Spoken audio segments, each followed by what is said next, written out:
How to download and install Microsoft Teams on your mobile device. So hello guys, welcome back to my YouTube channel. In this quick tutorial I'll be showing you how you can easily download and install Microsoft Teams application on your mobile device.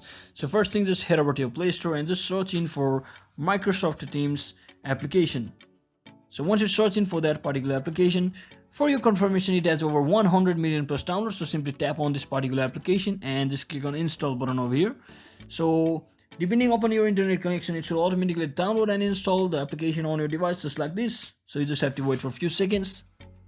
So once it gets downloaded, just tap on this open button over here to simply open the application and just click on get started and just enter your sign in details. I'll just use my existing Gmail account and I'll just tap into sign in, and it will ask you to enter your password as well, so just give it.